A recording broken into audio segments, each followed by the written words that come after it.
आप लोगों ने मैसेज किया था मैम को कि 3 टॉपिक दिए थे आप लोगों ने। एक था आपको HIV एड्स, और दूसरा है आपको हाइपरटेंशन, और तीसरा मैं देख रहा हूँ 360 डिग्री, हाँ 360 डिग्री परफॉर्मेंस अप्रेजल, है ना। तो कोशिश करते हैं कि आज क्लास में तीनों को खत्म किया जाए, ठीक है। तो सबसे पहले बिना कोई समय गंवाए शुरू करते हैं हम HIV एड्स को लेकर, ठीक है। हाँ, HIV एड्स क्यों शुरू करते हैं, इसलिए पहले कि जिस तरह से आज के दौर में आप कोरोना देख रहे हैं, मतलब कोरोना को देख सुन रहे हैं, कोरोना का एक जो एक फोबिया वो सवार है हम लोगों पर, उसकी बात अगर कर रहे हैं तो HIV भी जब स्टार्ट हुआ था तो उस वक्त भी इसका इस तरह से कुछ पैंडेमिक के रूप में स्टार्ट हुआ, और जिस तरह से आज कोरोना का पैंडेमिक है उसी तरह से HIV भी और एड्स भी पैंडेमिक के रूप में स्टार्ट हुआ। ये अलग बात है कि जिस तरह से आज हम कोरोना के प्रति धीरे धीरे जागरूक हो रहे हैं तो चीजें कुछ कम भी हो रही हैं, लेकिन पॉलिटिकल सिनेरियो ऐसा है कि चीजें बढ़ रही हैं इंटरनली, ये अलग बात है। लेकिन HIV भी जब शुरू हुआ था तो सारी दुनिया में भय का माहौल व्याप्त हो गया था, और आज भी देखा जाए तो ये भय कहीं ना कहीं है, लेकिन जो एक महामारी के रूप में ये शुरू हुई थी, इसकी शुरुआत हुई थी, वह महामारी अब उस पर बीते कुछ एक दशक में 2010 के बाद कही और कमी आई है, वो 50% के हिसाब से कमी आई है, यानी कि इसका जो ग्रोथ रेट था वह सीधे आधा हो गया है। लेकिन अफसोस की बात यह है कि ये ग्रोथ रेट आधा क्यों गिरा, इसको तो सीधे कम से कम यानी बेस लाइन पर आना चाहिए, वो अभी भी नहीं हो पाया है, इसलिए कि अभी बहुत सारी समस्याएं इससे जुड़ी हुई जो ऐसी समस्याएं हैं वह हम लोग उस पर नहीं कर पाए हैं, उसका हम लोग सामना करने में पिछड़ रहे हैं। तो अभी वर्तमान युग की जो सबसे बड़ी अगर स्वास्थ्य समस्याओं में से अगर एक मानी जाए तो वह महामारी एड्स की महामारी है। आपको यह जानकर आश्चर्य होगा कि एड्स अपने आप में कोई बीमारी नहीं है, बल्कि संक्रमण के बाद की स्थिति है, जो कि वायरस या जीवाणु या विषाणु से होती है। और ये विषाणु के संक्रमण के बाद हमारे शरीर में जो नेचुरल रेजिस्टेंस पावर होते हैं, यानी प्राकृतिक क्षमता जो होती है, वह व्यक्ति खो बैठता है। क्योंकि HIV, जिसको आप पहले HIV का फुल फॉर्म जानते हैं आप लोग, HIV यानी कि ह्यूमन इम्यूनो डिफिशियंसी वायरस, ठीक है, ह्यूमन इम्यूनो डिफिशियंसी वायरस, ये मानवीय प्रतिरक्षा तंत्र को कम करने वाला एक जीवाणु है जिसका शॉर्ट फॉर्म है। और अगर एड्स की बात करेंगे तो फिर वो एक्वायर्ड इम्यूनो डिफिशियंसी सिंड्रोम, यानी सिंड्रोम का मतलब होता है कि डिफरेंट जब सिम्टम्स एक साथ कंबाइंड हो जाते हैं तो उसको सिंड्रोम बोलते हैं। एक साथ कई लक्षण जब जुड़ जाते हैं एक ही बीमारी से तो उसको सिंड्रोम बोलते हैं, ठीक है। तो हमारे शरीर में प्रतिरक्षा तंत्र, जो आजकल खूब नाम सुन रहे होंगे आप, एंटीबॉडी आप कहते हैं, इम्यून सिस्टम कहते हैं, या फिर अगर आप पैथोलॉजिकल टर्म में कहेंगे तो न्यूट्रोफिल्स कहते हैं, यानी कि बीमारियों से लड़ने की जो क्षमता हमारे अंदर है वह भगवान ने या ईश्वर ने, अल्लाह ने एक हमको प्रदान की है प्राकृतिक रूप से, नेचुरल रूप से। जब HIV का विषाणु हमारे ऊपर अटैक करता है तो वह क्या होता है, WBC यानी कि व्हाइट ब्लड कॉर्पसल्स, ये उस जो कहते हैं WBC, ये हमारा प्रतिरोधक क्षमता पैदा करने वाला, यानी कि प्रतिरोध करता है, ये बीमारियों से लड़ने की हमें वो क्षमता पैदा करता है। तो यह WBC जो है वह नष्ट होने लगता है, यानी कि न्यूट्रोफिल पर आक्रमण होता है, यानी कि हमारा इम्यून सिस्टम पर खतरा बढ़ने लगता है, और तब एक अपॉर्चुनिस्टिक संक्रमण हो जाता है। अब आप कहेंगे कि अपॉर्चुनिस्टिक क्या है, यानी कि अवसरवादी संक्रमण क्या है, ये इसको हम आगे चले बताएंगे। वस्तुतः आप ये मान के चलिए कि HIV आज भी एक महामारी के रूप में हमारे बीच है, एक लाइलाज बीमारी है, इसका कोई इलाज अभी तक परफेक्ट निकला नहीं है। आगे बताएंगे कि इसमें इलाज में और क्या आगे मतलब हम बढ़ पाए हैं। वस्तुतः HIV एक अति सूक्ष्म विषाणु है जिसकी वजह से एड्स हो सकता है। अब आप कहेंगे एड्स और ये HIV में क्या अंतर है, तो HIV संक्रमण एड्स की स्थिति में पहुंचने के लिए कम से कम 8-10 वर्ष लग जाता है। यानी कि HIV आपको पहले होगा तो आप टेस्ट करेंगे, तो टेस्ट से जो फाइंडिंग्स होंगे उसके बाद एक तो आइडिया ही लगता है कि 3 से 6 महीने तक आपको HIV का संक्रमण आप हुआ भी है। वो तो छोटी मोटी कोई बीमारियां होती हैं, वो लक्षण बताएंगे क्या क्या होता है, तब उन लक्षणों के आधार पर इसकी पहचान होती है, वह भी सुपरफिशियल सतही तौर पर। जब तक इसको टेस्ट नहीं करा जाता है, पैथोलॉजिकल टेस्ट, यानी कि सबसे पहले इसको बोलते हैं एलिसा टेस्ट, बताएंगे क्या होता है। ये एलिसा टेस्ट कराएंगे, उसके बाद ही कोई संभावना नजर आती है कि आपको ये HIV हुआ है कि नहीं। और जब एक बार HIV का संक्रमण हो जाता है, तब फिर क्रमशः आपको धीरे धीरे ये एड्स के रूप में डेवलप होता है, जो कम से कम 8-10 साल आपको लग जाता है, उससे अधिक का भी समय लग सकता है। क्योंकि इसमें क्या कहा जाता है, आपको बता दें कि HIV से जो ग्रस्त रोगी होता है, वह बिना किसी विशेष लक्षण के भी रह सकता है।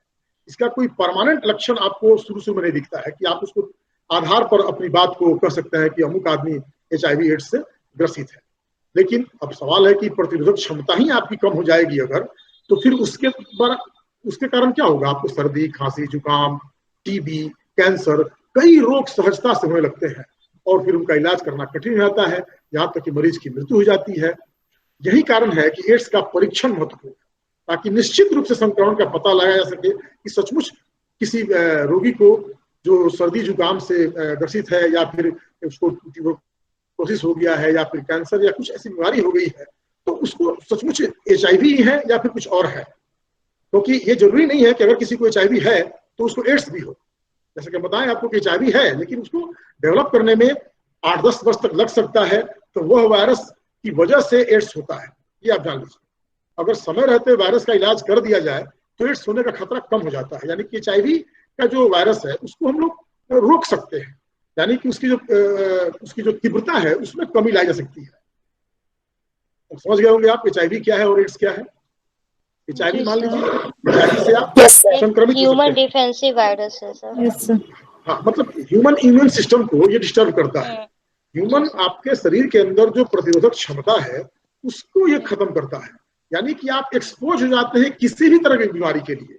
यानी कि साधारण सी खांसी सर्दी भी आपको होगी तो वो जल्दी खत्म नहीं होगी। जैसे कि आप डायबिटीज में देखते हैं कि जरा सा भी अगर कट जाता है तो वो देर से ठीक होता है, ठीक है ना। शुगर के पेशेंट को कोई घाव होता है, तो उसी तरह से ये है कि अगर आप में HIV संक्रमण हो गए, आप हम कोई भी आदमी, तो उसमें क्या होता है कि वो एक्सपोज हो जाता है छोटी से छोटी बीमारी के लिए, किसी भी तरह के इन्फेक्शन के लिए। तो वैसी स्थिति में तो फिर रोग में तो बढ़ोतरी होगी। अब आपको कोई दवा भी दी जा रही है अगर सर्दी खांसी जुकाम का या कोई खास तरह का बुखार का, तो फिर वो दवा सूट नहीं करेगी आपको, क्योंकि उसका लक्षण वो तो आपको HIV का संक्रमण है।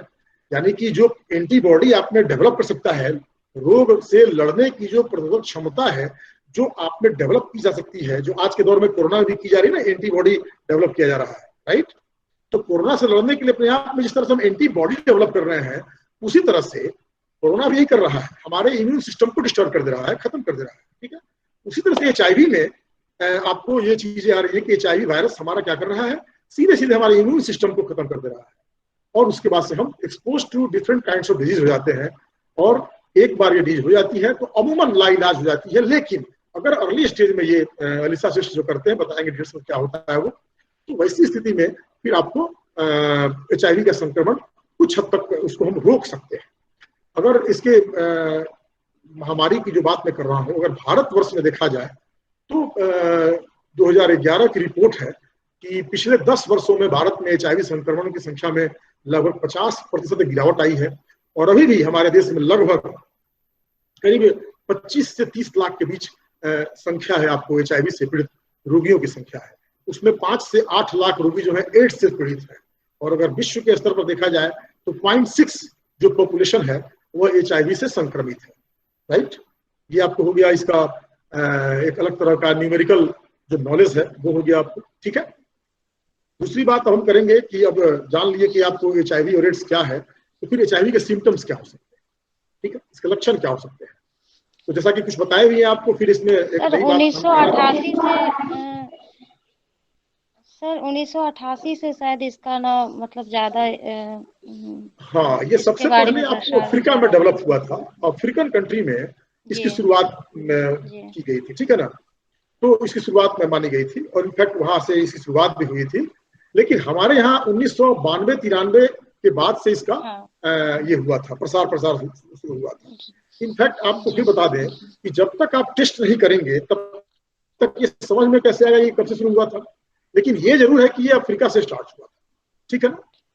जिस तरह से कोरोना स्टार्ट भले हुआ चाइना से, लेकिन जैसे जैसे टेस्ट डेवलप हुआ, टेस्ट हम करना शुरू किए, तो ये जानकारी होनी शुरू हो गई कि ये कहाँ कहाँ हुआ, किन किन देशों में हुआ, राइट।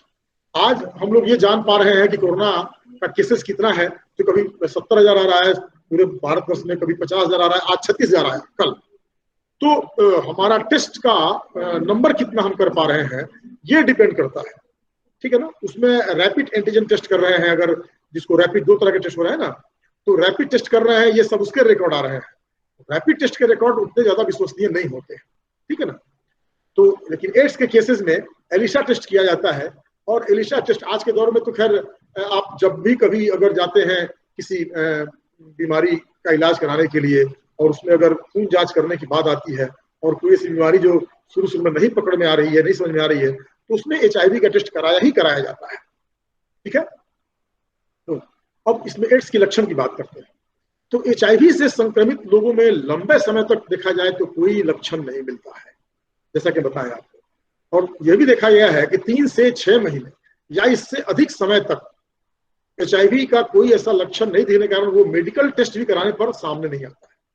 प्राय एड्स के मरीज जो भी होते हैं उनको शुरुआती दौर में जुकाम या वायरल इन्फेक्शन होता है, बुखार हो जाता है, जिससे भी इसकी एड्स की पहचान नहीं होती।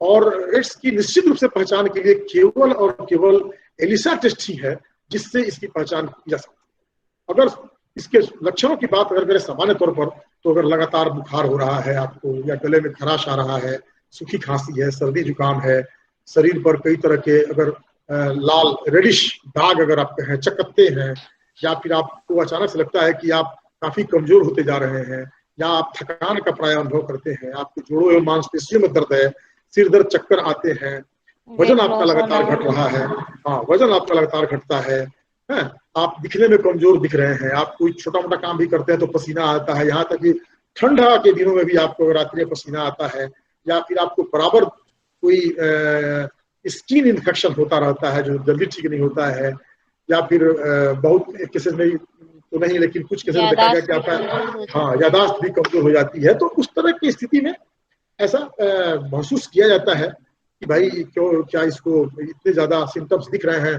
डिफरेंट सिम्टम्स में कुछ ज्यादा एक से अधिक दिख रहे हैं, 2 या 4 से अधिक सिम्टम दिख रहे हैं, तो वैसी स्थिति में HIV टेस्ट कराना जरूरी होता है, ठीक है। अब सवाल उठता है कि HIV एड्स की अवस्था तक पहुंचता कैसे है, ठीक है। HIV कैसे एड्स की अवस्था तक पहुंचता है, तो हम तो पहले बता चुके हैं आपको कि HIV संक्रमण होता है, 3 से 6 महीने तक इसका आइडिया ही लगता है, उसके बाद 8 से 10 साल लग जाते हैं, लेकिन तब भी HIV से आदमी इन्फेक्टेड रहता है। लाइक इसी तरह से कोरोना की तरह कि आप एसिम्प्टोमेटिक, आप नाम सुनोगे ना एसिम्प्टोमेटिक। अभी कुछ दिन पहले ICDR की रिपोर्ट आई थी कि अभी कुछ दिनों पहले तक भारतवर्ष में हर 15वें व्यक्ति को कोरोना था, लेकिन वो एसिम्प्टोमेटिक था। हालांकि ये बात पर बहुत भरोसा करने योग्य इसलिए नहीं है कि अभी रिसर्च जारी है, यानी कि ये कोरोना की बात मैं कर रहा हूँ, हर 15वां व्यक्ति। अब सोचिए आपके घर से लेकर बाहर पड़ोस सारे लोग हैं इस तरह देखा जाए तो, लेकिन लक्षण कुछ नहीं दिख रहा है, तो उनको एसिम्प्टोमेटिक बोला गया था, यानी कि उनको ऐसा लक्षण दिख नहीं रहा है लेकिन वो कोरोना से पीड़ित हैं, राइट। यानी कि सर्दी जुकाम हुआ, आया गया फिर चले गए, कुछ वही बुखार हुआ फिर चला गया, आपने कोई दवा खा ली, कुछ कर लिया, फिर आप ठीक भी हो गए। इस तरह की चीजें, आपका इम्यून सिस्टम इतना बढ़िया था, स्ट्रांग था कि आपने फाइट कर लिया उस कोरोना से, उस सो कॉल्ड कोरोना से, या फिर उस कोरोना जैसे लक्षण से, या ऐसी स्थिति आई, आपका इम्यून सिस्टम मजबूत रहा, तो आप पर जो दुश्मन ने आक्रमण किया, कोरोना रूपी दुश्मन ने आक्रमण किया, वो आप फाइट करने में आप सक्षम हो सके, और वो कोरोना आपको नहीं हुआ, यानी कि एडवांस स्टेज में नहीं पहुंच सके आप। तो उसी तरह से HIV का संक्रमण होता है, लेकिन वो विभिन्न अवस्थाएं होती हैं जिसमें ये बात आगे चलकर बढ़ती है, और इसकी 3 अवस्थाएं प्रमुख हैं, या इसको स्टेप्स कह लीजिए। इसमें पहली अवस्था इसकी है अक्यूट प्राइमरी इन्फेक्शन, यानी तीव्र संक्रमण की अवस्था होती है, जो इसकी संक्रमण के बाद प्रारंभ होती है, यानी कि जिसको हम बोलते हैं कि एक काफी सीवियर रेट्रोवायरल सिंड्रोम कहते हैं, यानी कि कई तरह के सर्दी, खांसी, बुखार, एक फ्लू तरह की स्थिति, रेट्रोवायरल सिम्टम बोलते हैं इसको। ये होते हैं कई व्यक्तियों में, आपको 2 से 4 सप्ताह में फ्लू या आपको अलग तरह की एक बीमारी के लक्षण दिखने लगते हैं, और कुछ व्यक्तियों में तो आपको ऐसा कोई लक्षण दिखता भी नहीं है। लेकिन देखा जाए तो ये लिम्फ नोड्स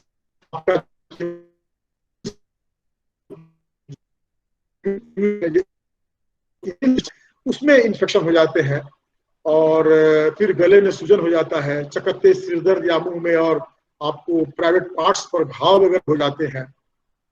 ये स्थिति आपको प्रारंभिक रूप में देखी जाती है। और फिर जो भी दूसरी अवस्था होती है वो जिसको मैंने बोला आपको कि एसिम्प्टोमेटिक की अवस्था होती है, यानी कि क्लिनिकल लेटेंसी बोलते हैं। यानी कि लेटेंसी एक होता है आपको सुप्त अवस्था, अव्यक्त अवस्था बोलते हैं इसको, ठीक है ना।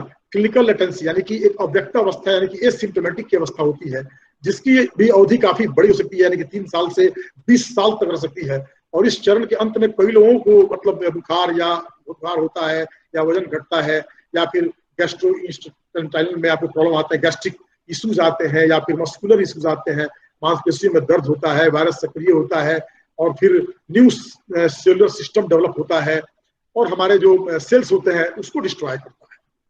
और तीसरी जो अवस्था आती है वो एड्स, यानी कि तब तक हम जान नहीं पाते हैं, लाइक कोरोना की कहाँ तक पहुंचा, और पता लगा कोरोना की तरह वो एडवांस स्टेज में पहुंचता है और हमारा लंग्स खत्म होने लगता है। यानी कि जिस तरह से आज कोरोना की स्थिति है कि हम अपना वो जो लंग्स पर सबसे पहले अटैक करता है, तो लंग्स पर अटैक पता लगा कि टेस्ट किए तो 20% लंग्स बच गया, तो फिर उसको इम्प्रूव किया जाता है। यानी कि विशिष्ट उपचार के अभाव में HIV से आधे लोगों के अंदर 10 साल में करीब एड्स विकसित हो जाता है। अब इस तरह से देखा जाए तो यहाँ एड्स को हम दो तरीके से, एक टेक्निकल इसका डेफिनेशन हो सकता है, उसको हम परिभाषित कर सकते हैं कि जब CD4T कोशिकाएं, ये CD4T कोशिकाएं क्या होती है, मैंने इस पर आज कुछ होमवर्क किया है, आपको बताना चाहेंगे हम। ये CD4 जो कोशिकाएं होती हैं, जो ये मोलिकुलर बायोलॉजी में पाई जाती हैं, ये आपको cluster of differential molecular system होते हैं। इसमें ग्लाइकोप्रोटीन नामक एक अंश पाया जाता है उस इम्यून सेल्स में, जिसको टी हेल्पर सेल बोलते हैं। ये टेक्निकल बातें हैं, आप याद कर सकते हैं। बहुत समझने के लिए फिर आपको मोलिकुलर बायोलॉजी पढ़ाने की जरूरत पड़ेगी। तो लेकिन ये CD4 आखिर है क्या? CD4T जो सेल्स होते हैं वो इम्यून सिस्टम से संबंधित एक सेलुलर सिस्टम होता है, जो हमारे इम्यून सिस्टम को मेंटेन रखता है। जब जिसकी संख्या आप 500 से 1500 तक मिनिमम मानी जाती है, और आप टेस्ट करते हैं, और जब ये 200 से कम इसकी संख्या आ जाती है, जिसको माइक्रो लीटर में इसको काउंट किया जाता है, ग्रीक नोटेशन में आता है। आपको दिए होंगे मटेरियल, तो उसमें हमने ग्रीक नोटेशन में दिया होगा यू, और फिर उसमें जैसे यू और एक पाई खींचा रहता है, ग्रीक नोटेशन रहता है, आपको माइक्रो लीटर बोला जाता है। तो अगर 200 से वो सेल्स कम होते हैं, या फिर HIV संक्रमण के कारण कोई रोग विशेष व्यक्ति के शरीर में उत्पन्न हो जाता है, तो वैसी स्थिति में ये जो संक्रमण है वो सारे अंग को प्रभावित कर देता है, यानी कि एक तरह के ऑर्गेनिक पैरालिसिस की स्थिति हो जाती है। ठीक है, तो फिर माना जाता है कि आपको एड्स हो गया है। तो ये एक बहुत भयावह स्थिति होती है। अब ये तो हो गया, 3 स्टेप बताए आपको कि 3 स्टेप में आपको इस एड्स तक हम पहुंच पाते हैं। ठीक है, अब सवाल है कि ऐसे कौन से वजहें हैं या साधन है जिससे, या रास्ते हैं या तरीके हैं जिनसे हमारा एड्स का प्रचार प्रसार फैलाव होता है। ठीक है, देखिए मुख्यतः 3 ऐसे मार्ग हैं, तरीके हैं, रास्ते हैं जिसके द्वारा एड्स की संभावना हो जाती है। एक तो इंटरकोर्स यानी कि संभोग के द्वारा, जो दुनिया भर में अगर सच पूछिए तो HIV प्रसार के मामलों में सबसे ज्यादा संक्रमित व्यक्ति के साथ यौन संपर्क के द्वारा एड्स फैलता है, यानी कि यौन संक्रमण के द्वारा। अगर देखा जाए तो विसंगलिंगी यानी कि स्त्री पुरुष का अगर मामला देखा जाए तो 2009 का रिकॉर्ड मैंने लिखा भी है कि 64% ऐसी स्थिति होती है जब विसंगलिंगियों के बीच ऐसी स्थिति आती है, गलत तरीके से संभोग या इंटरकोर्स की स्थिति होती है, तो उसमें स्थिति ऐसी हो जाती है। दूसरा ये होता है कि आपको कम आय वाले देशों में उच्च आय वाले देशों की तुलना में 4 से 10 गुना ऐसी स्थिति आ जाती है, क्योंकि वहां पर आपको ये अवेयरनेस नहीं होता है कि कैसे आदमी संभोग का कार्य करे। तो वैसी स्थिति में फिर ये मुश्किलें यौन संक्रमण का बढ़ जाता है। फिर आपको ओरल इंटरकोर्स जो बोलते हैं आपको, बच्चे से भी संक्रमण नहीं वो आगे आएंगे, हम लोग उस पर आगे आएंगे। अभी हम ये केवल इंटरकोर्स की बात कर रहे हैं, ठीक है ना। है, तुम्हारा कहना सही है वो, ठीक है ना। तो ये पहली स्थिति है। और दूसरी स्थिति है तुमको कि ये रक्त संक्रमण या संक्रमित सुइयों के आदान प्रदान द्वारा, ठीक है। हम सभी खुशी खुशी, आप देखिएगा कि कहा गया ना कि blood donation is the highest charity, ठीक है ना। अगर आप किसी को रक्त दान करते हैं तो सबसे बड़ा दान कहा गया है, रक्त दान से बड़ा दूसरा दान नहीं है। आपको जानकर आश्चर्य होगा कि जब HIV एड्स का खतरा स्टार्ट हुआ था तो उस वक्त रक्तदान मतलब रक्तदाताओं की संख्या में करीब 60% कमी आई थी। लोग घबराने लगे थे कि हम रक्तदान नहीं करेंगे। क्यों भाई? तो उस वक्त चूंकि डिस्पोजेबल सिरिंज की जो डेवलपमेंट था, डिस्पोजेबल से यूज एंड थ्रो वाली जो सिरिंज होती है ना, वो तो वो उस वक्त डेवलप नहीं था। लोग उस वक्त क्या करते थे कि हाँ, एक ही से बहुत लोगों को दिया था, लेकिन सैनिटाइज करके देते थे लोग, उसको बॉइल्ड करके खौला कर और तब उसको दिया जाता था। उसमें ऐसा नहीं था कि बहुत ज्यादा खतरा था। लेकिन सबसे बड़ी बात खतरा में क्या होता है? अवेयरनेस। हाँ, वो अवेयरनेस। अगर आप जागरूक हैं, जैसे मान लीजिए जब कोरोना शुरू हुआ था तो सब कोई हम लोग दुखी थे और भयभीत थे। अब तो कहीं ना कहीं कुछ भय में कमी आई है। हम जान गए हैं कि सचमुच हम इसके लिए क्या करेंगे, तो कैसे सुरक्षित रह सकते हैं, ठीक है। तो उसी तरह से अब ये जो ब्लड इन्फेक्शन की बात आती है या संक्रमित सुइयों के आदान प्रदान की स्थिति आती है, उसमें जो सबसे बड़ा स्रोत है रक्त एवं रक्त से मिलने वाले उत्पाद, यानी कि रक्तदान आप करते हैं या फिर नशीली दवाओं के सेवन में आप सुइयों का एक दूसरे का उपयोग करते हैं। जैसे कि मान लीजिए ड्रग एडिक्ट्स जो होते हैं तो क्या करते हैं, वो बिल्कुल अपने वेन में वो उसी सुई से वो ले रहा है, फिर वो ले रहा है, ड्रग्स लेते हैं लोग।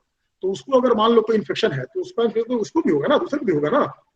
तो संक्रमित सुई से या फिर अगर मान लीजिए कोई कबाड़ बीनने वाले बच्चे होते हैं और वो मेडिकल गार्बेज पड़ा हुआ है, कहीं कचरा पड़ा हुआ है, उसमें जाकर वो ढूंढते हैं और उसमें कोई सुई से अगर कोई सुई एड्स वाला अगर गिरा हुआ है या किसी के रक्त वाला सुई गिरा हुआ है, संक्रमित रक्त वाला, तो वो हाथ में चुभता है तो उससे होता है, ठीक है।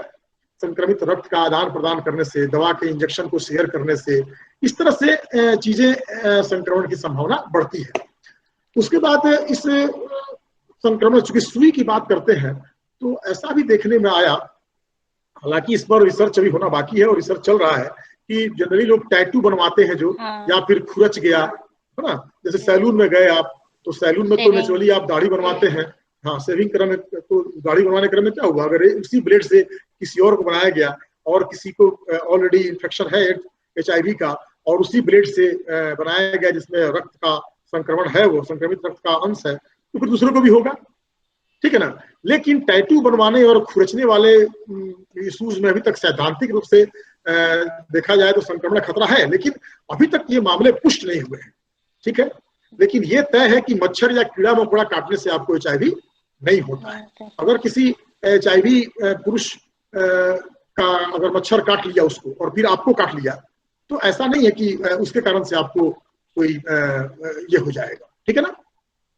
अब जैसा कि आप कह रहे थे कि जो गर्भवती स्त्री है उसके बच्चे को, तो सही है, HIV संक्रमित अगर माँ से है तो गर्भावस्था के दौरान या प्रसव के दौरान, हाँ, या स्तनपान के दौरान ये प्रेषित हो सकता है। यदि भोजन चबाने के दौरान संक्रमित रक्त भोजन को मतलब वो दूषित कर देता है तो भी HIV का संक्रमण या बढ़ जाता है। क्योंकि मान लीजिए आप होटल में खाना खा रहे हैं, राइट, तो होटल में खाना खा रहे हैं और वो आपने वो खाना जो परोस कर दिया और वो जो चॉपर बोलते हैं जिसको, जो काटता है वो क्या बोलते हैं, सब्जी वगैरह, ऐसा वो सलाद काट के दिया आपको और वैसी स्थिति में उसी से कटा हुआ चीज आपको चला गया, तो फिर ये मुश्किलें बढ़ती हैं, ठीक है।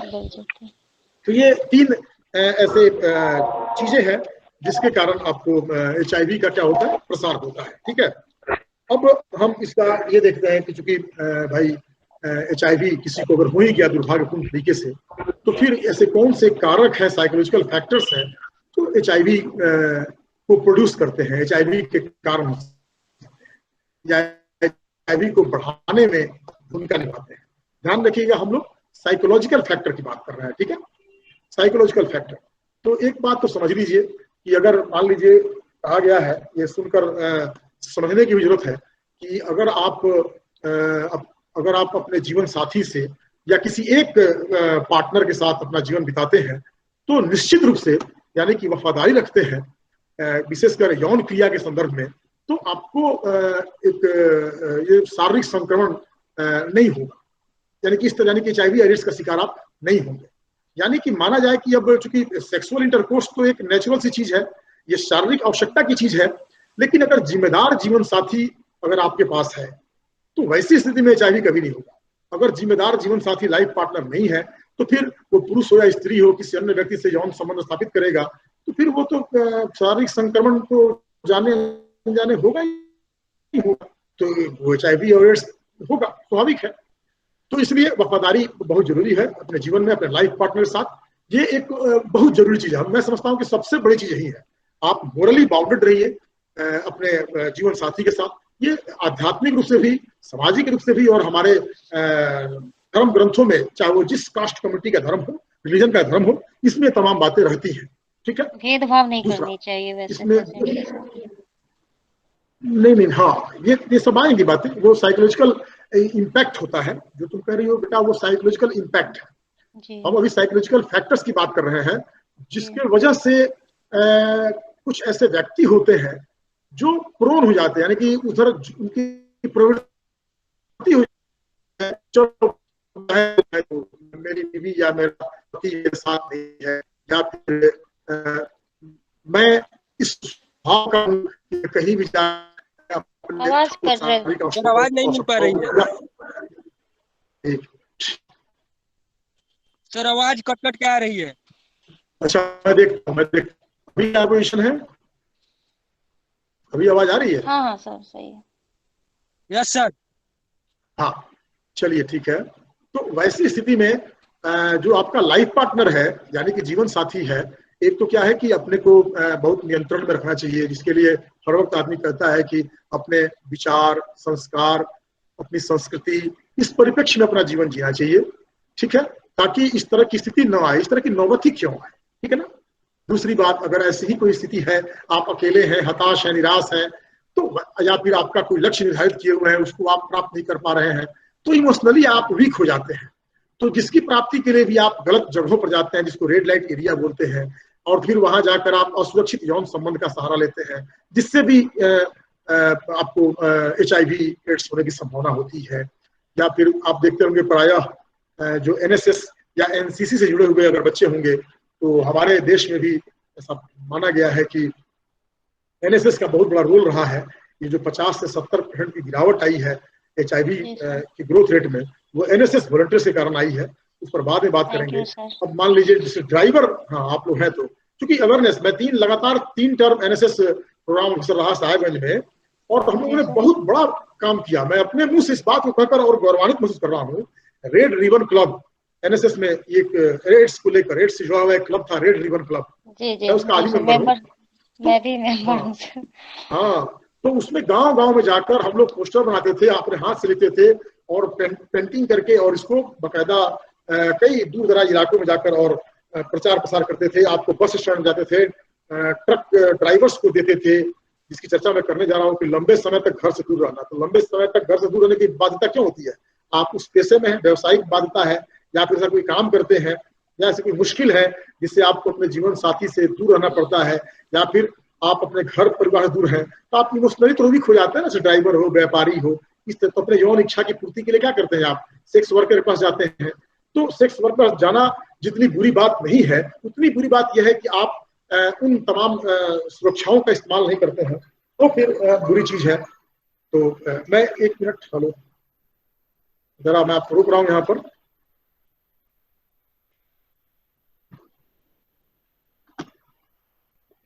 हाँ, बोलना। हेलो, हेलो,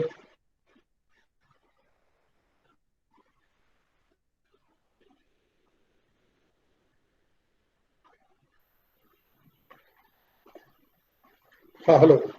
जी सर, आ रही है आवाज। हेलो, सुन पा रहे हैं जी आप? सर, आ रही है आवाज। सॉरी, कहीं से फोन था तो मैंने बोल दिया उसको, मेरा कट गया अभी। और फिर एक फोन,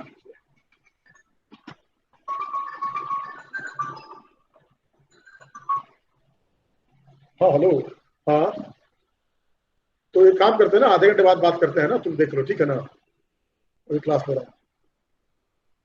हाँ ठीक है ना, ओके ओके ठीक है। हाँ सॉरी। तो ये हो गई आपको कि अब एक स्थिति ये हो गई आपकी, अगर जीवन साथी के प्रति आप वफादार नहीं है। दूसरा, लंबे अकेलापन की स्थिति हो गई, हताश है, निराश है, या लंबे समय तक आप घर से दूर हैं। तो ऐसा नहीं है कि आप केवल ये कोई बहाना हो गया आपके जीवन का, बल्कि अपने इच्छाओं पर नियंत्रण, सुरक्षित तौर तरीके को अपनाकर आप इन चीजों से बच सकते हैं। दूसरा, सुरक्षित यौन साधनों की आधी अधूरी जानकारी, वैसे व्यक्ति जिन्हें कंडोम या अन्य सुरक्षा संबंधी उपकरणों या तरीकों के प्रति कम या अधूरी जानकारी होती है, तो वो भी मुश्किल में पड़ जाते हैं। एक समय था कि जब ये एड्स का रोकथाम करने के लिए हम बच्चों के साथ निकलते थे, गांव दूर दराज जाते थे, तो जब हम कंडोम की चर्चा करते थे तो लोग काफी अजीब तरह से मुझे देखते थे। आज भी ये बहुत लोगों की बीच स्थिति है, लेकिन हम सभी मैच्योर हैं। सवाल ये है कि अगर किसी शब्द या किसी संज्ञा का नाम लेने से ही अगर हम परेशान हो जाएंगे, तो फिर कैसे हम सुरक्षित शिक्षा या सुरक्षित जानकारी हम ले पाएंगे।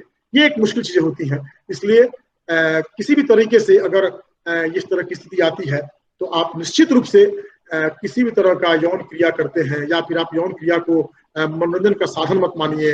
होटल पब में जाते हैं, कॉल गर्ल्स डांसर्स यौन संबंध स्थापित करते हैं, ये तब किसी सेक्स वर्कर संबंध स्थापित करते हैं।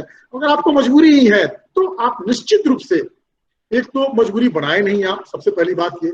और ऐसी स्थिति आती ही है क्योंकि फिजिकल नीड है आपका, आप पढ़े होंगे हंगर, थर्स्ट, सेक्स, ये 3 तरह के जो ड्राइव्स होते हैं। तो वैसी स्थिति में तो आप निश्चित रूप से अपना बचाव करें, और बचाव ही इसका एकमात्र इलाज है। और इसके बगैर फिर आप HIV के शिकार हो सकते हैं। इसलिए यह एक बहुत महत्वपूर्ण जानकारी है कि आप इन चीजों के प्रति हमेशा सतर्क एवं सजग रहें, क्योंकि एड्स आज भी एक लाइलाज बीमारी है। शुरुआती दौर में इसकी जानकारी हो जाती है, तब तो फिर मान लीजिए इसकी रोकथाम की जा सकती है, इसको बढ़ने से रोका जा सकता है, और फिर आजीवन दवा खाना पड़ता है, आपको आजीवन दवा लेनी पड़ती है। इसलिए कहा भी गया है कि एड्स से बचाव ही एड्स का सर्वोत्तम इलाज है। लेकिन अब कुछ ऐसे उपाय बताए गए हैं, तो वैसे उपाय में सुरक्षित यौन संपर्क सबसे पहले है।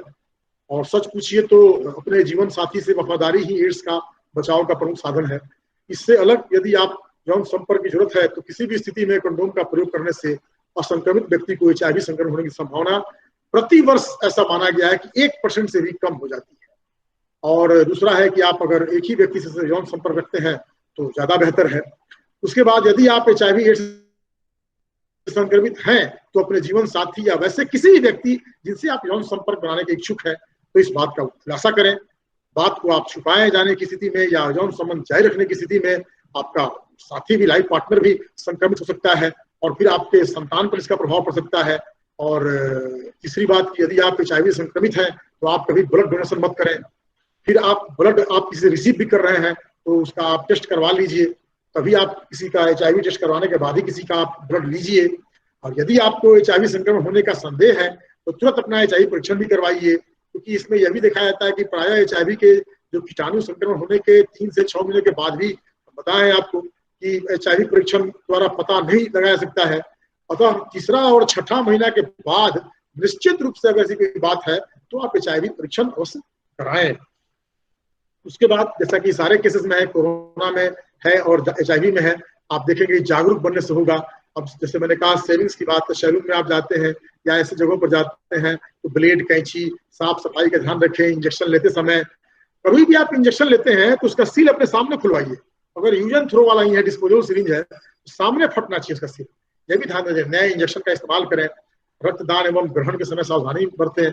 और फिर जो मतलब जो एडवाइस है या गाइडलाइन दी गई है, सरकार ने तमाम इसकी गाइडलाइंस दी है, एडवाइजरी जारी की है, तो उस पर भी आप अपना ध्यान रखिए। इससे आपको लाभ होगा। अब इसके बाद जो बात आती है वो ट्रीटमेंट की, तो कई बार मैं कह चुका हूं कि एड्स बिल्कुल लाइलाज है, लेकिन जैसा कि मैं बीच बीच में कह भी रहा था कि एड्स के इलाज हेतु कई दवाइयों का उपयोग तो किया जाता है, लेकिन इसके सेवन से बीमारी थम सी जाती है, समाप्त नहीं होती है। और इन दवाओं का सेवन यदि रुक जाता है तो बीमारी फिर बढ़ने लगती है। अतः जीवन भर इन औषधियों का सेवन करना पड़ता है। और इस चिकित्सा पद्धति को एंटी रेट्रोवायरल थेरेपी कहते हैं, जो सिप्ला और हेटेरो कंपनी के ज्वाइंट वेंचर में ये चल रहा है। और ये अभी फिर एक नए सिरे से ये लोग एक मल्टी ड्रग थेरेपी अप्रोच का इस्तेमाल कर रहे हैं। इसमें भी एक ऐसी गोली बननी है जो आपको अभी उसका FDA द्वारा अप्रूवल बाकी है। इनफैक्ट मिल गया है आपको, FDA जो अप्रूवल देने वाली एक food and drug control association है, तो उसमें आपको इसके द्वारा इसका अप्रूवल मिल गया है। देखिए, उम्मीद करते हैं कि निकट भविष्य में आने की संभावना है। ठीक है जी सर। तो ये आपका एड्स पर कुछ बातें थी जो मैंने आपके सामने रखी। एड्स निश्चित रूप से एक लाइलाज बीमारी है, इसको समाप्त करते हैं हम, लेकिन इसका सर्वोत्तम इलाज क्या है? बचाव है। तो इसका रोकथाम जरूर हम कर सकते हैं, बच सकते हैं। सुरक्षित यौन संपर्क, सुरक्षित रक्त लेन देन, सुरक्षित सुई का आदान प्रदान, ये सब 3 चीजें हैं। अगर ये लगातार करेंगे हम लोग तो निश्चित रूप से एड्स को हम लोग कंट्रोल कर सकते हैं। जैसे कि आज हम लोग कोरोना का इंजेक्शन, कोरोना की दवाई नहीं है, सॉरी कोरोना की वैक्सीन और दवाई नहीं है, लेकिन हम लोग सोशल डिस्टेंस मेंटेन करके इस पर बहुत हद तक काबू पा रहे हैं। और अपना हाथ का साफ सफाई और जो तमाम चीजें आजकल जो गवर्नमेंट एडवाइजरी है उसको फॉलो करके हम लोग कर पा रहे हैं, ये बहुत बड़ी चीज है। तो हम समझते हैं कि ये HIV और एड्स से संबंधित अगर कोई और सवाल होगा आप पूछ सकते हैं, अदरवाइज मैं बढ़ूंगा फिर आगे। मैं इसमें एक और चीज आज कुछ पढ़ रहा था तो मैं देखा कि मैं चाहता हूं बताना आप लोगों को, इस पर मैंने कोई मटेरियल नहीं दिया है कि HIV किन कारणों से नहीं फैलता है, तो शायद इस पर मैंने कोई मटेरियल आपको नहीं दिया है, तो मैंने इस पर कुछ होमवर्क किया है।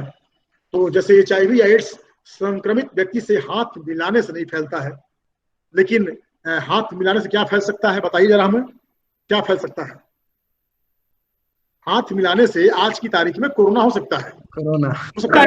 जी सर, जी सर। हाँ, इसलिए सोशल डिस्टेंसिंग की बात करते हैं हम लोग। ठीक है, फिर HIV या एड्स संक्रमित व्यक्ति के साथ रहने, खाने पीने से, एक ही बर्तन या रसोई में खाने पीने से, ये कोई मतलब नहीं बनता है कि ये कोई संक्रामक बीमारी है जो आपको सीधे सीधे हो जाएगा, ऐसा नहीं है। ठीक है ना, संक्रमित व्यक्ति या एड्स ग्रसित व्यक्ति के खाना बनाने से भी आपको मुश्किल नहीं होगी। ठीक है ना। अब सवाल है कि आपको शुरू में हम बोले थे CD4T या एलिसा टेस्ट, इसकी चर्चा किए थे, तो जरा इस पर चर्चा कर लेते हैं। इस पर आज मैंने कुछ होमवर्क किया है कि आप जैसे कि ऐसी जांच विधियां हैं जिसके द्वारा आप एड्स का डायग्नोसिस कर सकते हैं।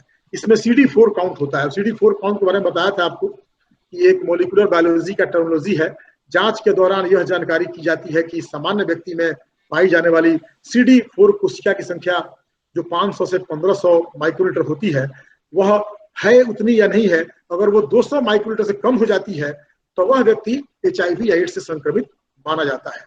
CD4 कोशिका को हेल्पर T कोशिका भी कहा जाता है, जो हमारे रोग प्रतिरोधक का काम करती है। जैसा मैंने शुरू में कहा भी है कि हेल्पर T सेल सिस्टम क्या होते हैं, हमारे इम्यून सिस्टम को मेंटेन रखते हैं। ठीक है। दूसरी चर्चा मैंने की है एलिसा टेस्ट की। तो एलिसा टेस्ट एक तरह का इंजाइम लिंक्ड इम्यूनो सिस्टम है, वो जिसका पॉजिटिव पाए जाने पर हम लोग वेस्टर्न ब्लॉट एक टेस्ट होता है, उसके द्वारा फिर डायग्नोसिस करते हैं। यानी कि 2 फेज में, एक तो एलिसा टेस्ट करते हैं, अगर ओके हो गया, सचमुच आप डायग्नोसिस किए जाते हैं, तो उस डायग्नोसिस को कंफर्म कराने के लिए वेस्टर्न ब्लॉट टेस्ट की जाती है। तीसरा टेस्ट होता है HIV एंटीजन टेस्ट, जो कोरोना केस में चल रहा है, रैपिड एंटीजन टेस्ट चल रहा है। यानी कि शरीर में HIV संक्रमण के बाद एंटीबॉडी तैयार होने में काफी समय लगता है, लेकिन एंटीजन जल्दी तैयार हो जाते हैं।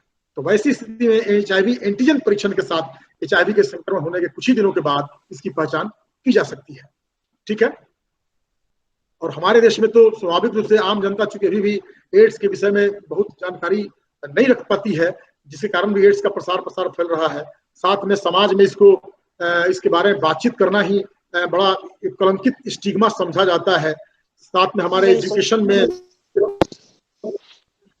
शिक्षा वाले पाठ्यक्रम का अभाव है।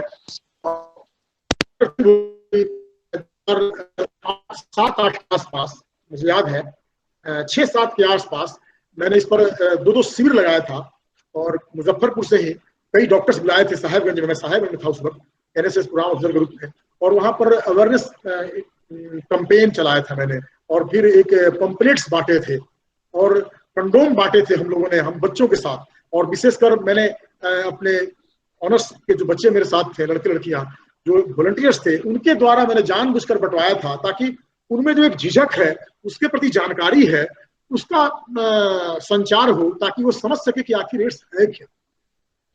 क्योंकि इसका जानकारी ही बचाव है इसका। ठीक है,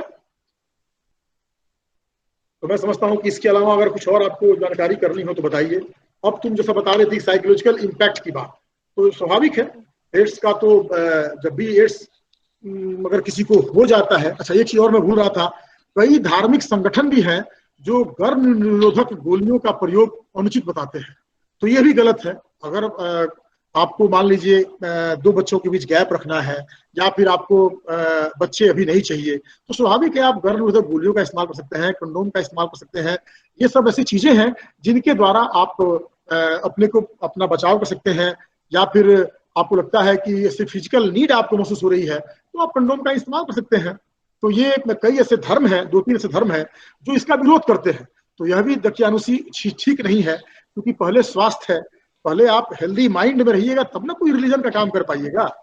ठीक है, अब इसका साइकोलॉजिकल इम्पैक्ट की भी मैं चर्चा कर दूं कि एड्स का जो सबसे बड़ा मानसिक दुष्प्रभाव यह है कि ये समाज को भयभीत और संदेहपूर्ण स्थिति में ला देता है, समाज को भयाक्रांत कर देता है, और समाज को एक संदेह का रोग लगा दिया है। ये लोग घृणा एवं उपेक्षा के नजरिए से किसी HIV एड्स को रोगी को देखते हैं, और फलस्वरूप जो HIV संक्रमित आदमी है वह अकेलापन का शिकार हो जाता है, उसमें आत्मविश्वास की कमी हो जाती है, वह हीन भावना से ग्रसित हो जाता है, उसका जो डे टू डे का रूटीन है, उसकी जो प्रोडक्टिविटी की क्षमता है, कार्य करने की क्षमता है, उसमें कमी आ जाती है, उसका जो अटेंशन मोड है वह आपको विकृत हो जाता है, उसको देखने सुनने की जो क्षमता है उस पर प्रभाव पड़ता है। तो इस तरह से देखा जाए वह व्यक्ति अपने आप को समाज से कटा कटा सा महसूस करता है। तो स्वाभाविक है उसमें डिप्रेशन का शिकार हो सकता है, उसमें आत्महत्या जैसे आपको जानते भी होंगे शायद कहीं कि शुरुआती दौर में HIV से जो कुछ लोग जाने अनजाने में,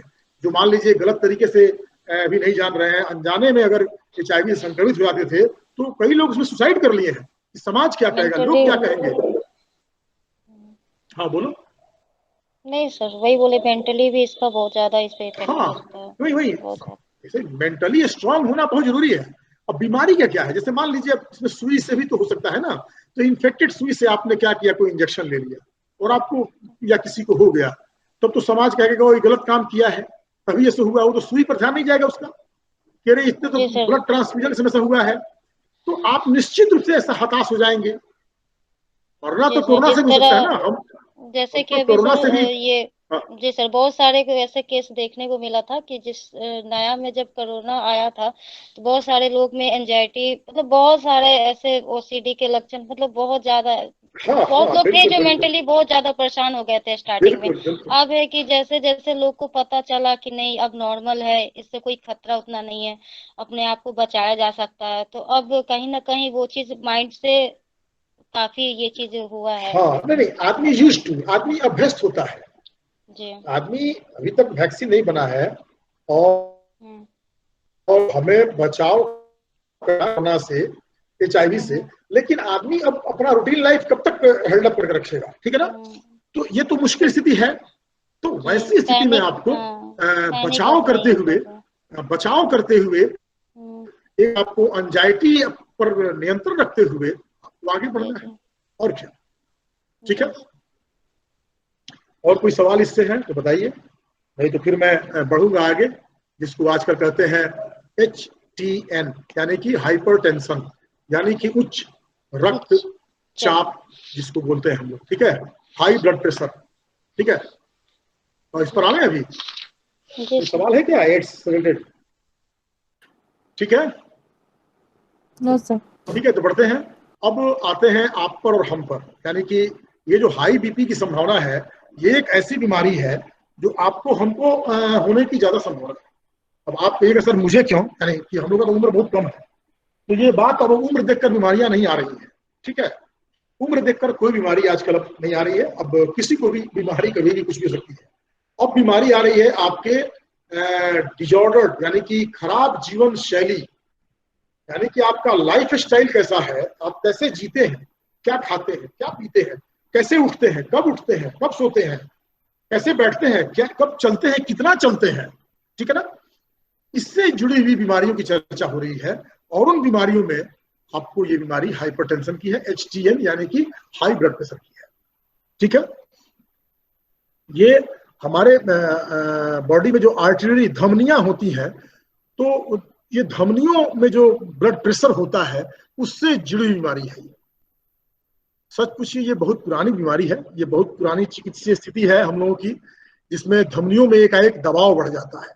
हमारी जो आर्टरी होती है, आर्टरीज में दबाव बढ़ जाता है, और आर्टरी में दबाव बढ़ने से ये हमारे हार्ट को नॉर्मल रहने के लिए पंपिंग करने की जरूरत ज्यादा पड़ती है। मतलब नॉर्मल वर्ड में बताना चाह रहे हैं आपको हम कि जब आर्टरीज में, हमारे धमनियों में रक्त का दबाव बढ़ता है, तो फिर उसको मेंटेन करने के लिए, उसको सामान्य रूप से काम करने के लिए हार्ट ज्यादा काम करता है।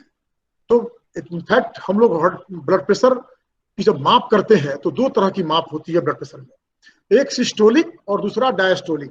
हो सकता है कि ब्लड प्रेशर का यंत्र आप लोग देखे होंगे कहीं, उसमें जब वो क्या कहते हैं उसको पंप करता है, वो दबाता है उसको, क्या बोलते हैं उस बैलून को, तो क्या करता है वो मीटर ऊपर भागता है, देखते हैं आप लोग। फिर जैसे जैसे छोड़ता है वो, तो वो नीचे आता है मीटर, ठीक है ना।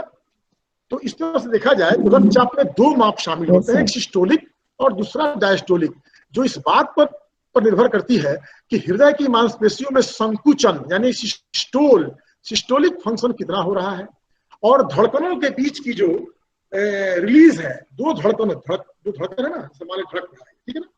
तो इस दोनों के बीच जो रिलीज हो रहा है उसका प्रवाह किस तरह से हो रहा है, उसमें रिलीजिंग पॉइंट, रिलीजिंग टाइमिंग क्या है उसकी, ठीक है। तो जो सिस्टोलिक और डायस्टोलिक फंक्शन होता है हार्ट के द्वारा, इसी के ऊपर आपको हमारा ब्लड प्रेशर डिपेंड करता है। एक बात जानिए कि आर्टरी, हमारा जो स्किन है, स्किन के नीचे वेन्स होते हैं और बहुत डीप मसल्स में आर्टरी होते हैं, ठीक है। जितना जानते होंगे आप लोग, धमनी और शीरा पढ़े होंगे आप लोग, क्लास 8 में पढ़े होंगे। तो धमनियां जो होती हैं वो क्या होता है, हार्ट से, दिल से लाए हुए रक्त को लाने में काम करती है, और शिराएं क्या होती हैं, वेन्स क्या होती हैं, वो खून को दिल तक पहुंचाने का काम करती है, ठीक है ना। तो इसी क्रम में अगर आर्टरी में अगर रक्त का दबाव बढ़ता है तो सिस्टोलिक और डायस्टोलिक फंक्शन पर असर पड़ता है, ठीक है। और उसको सामान्य बनाने के लिए हमारा हृदय जो है वो ज्यादा पंपिंग करता है, ठीक है ना। तो वैसी स्थिति में ही हमारा ब्लड प्रेशर कम या अधिक होता है, ठीक है। जनरली देखा जाता है कि आराम के समय ब्लड प्रेशर जो होता है, आप सब जानते भी होंगे, 100 से 140 होता है। जो यहाँ हम एक चीज कह दें आपको कि अभी भी यूरोप में, अभी 10 दिन पहले की खबर बता रहा हूं आपको कि यूरोप में इसको बढ़ाया गया है, कि ऐसा नहीं है कि 120 या 80 को ही नॉर्मल मानेंगे, बल्कि 100 से 140 तक को हम नॉर्मल मानेंगे। अभी 10 दिन पहले की खबर है ये, ठीक है। तो चूंकि क्यों ऐसा, इस पर आप याद दिलाइएगा, बाद में बताएंगे ऐसा क्यों किया गया है। तो इसमें देखा गया है कि सिस्टोलिक यानी कि उच्चतम जो रीडिंग होता है वह 60 से 90 mmg होता है, mmHg होता है, और निचली रीडिंग होता है जो डायस्टोलिक, वह आपको 90 से 140, हाँ 40 या 90 से ज्यादा हो सकता है, तब उससे हम लोग हाइपरटेंशन की स्थिति मानते हैं। अब यदि यही 180 से 20 से ज्यादा हो जाए, यानी 180 से ऊपर हो जाए, 200 हो जाए, तो वैसी स्थिति में अस्पताल में भर्ती करी होती है, ठीक है। और आपको बता दें कि जिस तरह से हम लोग 1 दिसंबर को एड्स डे मनाए हैं, एड्स डे मनाते हैं, उसी तरह अवेयरनेस के लिए, उसी तरह से आपको WHO ने 17 मई को विश्व उच्च रक्तचाप दिवस मनाने की बात कही है, ताकि लोग इस बीमारी के प्रति जागरूक रहें, ठीक है ना। ठीक है, आगे बढ़े। अब इसके बाद चर्चा है कि क्लासिफिकेशन ऑफ हाइपरटेंशन, यानी कि इसके कितने प्रकार हो सकते हैं, उच्च रक्तचाप का वर्गीकरण। तो देखिए, उच्च रक्तचाप के जनरली 2 प्रकार हो सकते हैं, यानी कि 2 रूपों में हम देख सकते हैं। आप एक है आपको प्राइमरी यानी बेसिक कैटेगरी है इसकी, जो जिसमें 90 से 95% मामले इसी में आते हैं, प्राइमरी फंक्शन में आते हैं, जिसका अर्थ है कि जो इंटरनल आपके जो सिस्टम है जो कई परिस्थितियां हैं, यानी किडनी का फंक्शन हो, आर्टरी का फंक्शन हो, या हार्ट का फंक्शन हो, या इंडोक्राइन ग्लैंड्स हो, उसको ये बुरी तरह प्रभावित करता है, जिसके कारण की पहचान आज भी नहीं हो पाई है। और मतलब आपको एक एस्टिमेशन के, अनुमान के आधार पर इसका इलाज किया जाता है। यानी कि मैं खुद अपने घर में देखता हूँ, मेरे पिताजी को जो आज 15 सालों से करीब वो खा रहे हैं बीपी की दवा, लेकिन ईश्वर की कृपा है कि बीपी रिलेटेड इश्यूज उनको कोई नहीं है, लेकिन उनको एक प्रिवेंटिव मेजर के रूप में कभी उनका बीपी रहा होगा थोड़ा ज्यादा, तो किसी ने दवा दे दी और कंटिन्यूअस खा रहे हैं, तो ये प्राइमरी हुआ, ठीक है ना। और उसके बाद लेकिन ये क्रमशः क्या होता है, आप लगातार दवा का सेवन करते हैं तो आपकी किडनी हो, आर्टरी मोटी हो जाती है अंदर में, जो आपके भीतर की आर्टरीज है, धमनियां होती है, उसके दीवार जो होते हैं वो मोटे हो लगते हैं। जैसे मान लीजिए ये नली है, तो इस नली से अगर खून जा रहा है, आ रहा है, तो कोई बात नहीं है, ठीक है, जा रहा है, आ रहा है, नॉर्मल है, ईश्वर ने दिया है हमको, जा रहा है। लेकिन अगर ये आर्टरी मोटी होती जाती है तो क्या होता है, जैसे जैसे दीवारें मोटी होती जाएंगी, दीवारें सटने लगती है, तो ब्लड का फ्लो क्या होता है, वो रुकने लगता है, ठीक है। फिर अगर आप कोई दवा लेते हैं प्रिवेंटिव मेजर के रूप में, तो किडनी पर इफेक्ट आता है, आपके हार्ट पर इफेक्ट आता है। कोई भी दवा लेते हैं तो उसका हार्मोनल सिस्टम उससे इफेक्टेड होता है, तो वैसी स्थिति में भी ब्लड प्रेशर की शिकायत होती है। दूसरा एक सेकेंडरी इसका कैटेगरी है, उसमें 5 से 10% केस इस कैटेगरी में आता है, जिसके कारणों की पहचान की जा सकती है। जैसे आप किडनी आदि का जो रोगी पहले से है ही, किडनी फेलियर का रोगी हो, या फिर क्रिएटिनिन जो बढ़ जाती है, तो या कोई शुगर का पेशेंट है पहले से ही, तो वैसी स्थिति में दवा रोगी के द्वारा ली जाती है, कोई खास दवा, तो उस दवा के साइड इफेक्ट्स जो होते हैं उसके कारण आपको हाइपरटेंशन की बीमारी हो जाती है, ठीक है। तो ये औषधीय सेवन का भी परिणाम हो सकता है आपको, लेकिन उसी कैटेगरी आपको क्या होगी, सेकेंड यानी सेकेंडरी कैटेगरी होगी।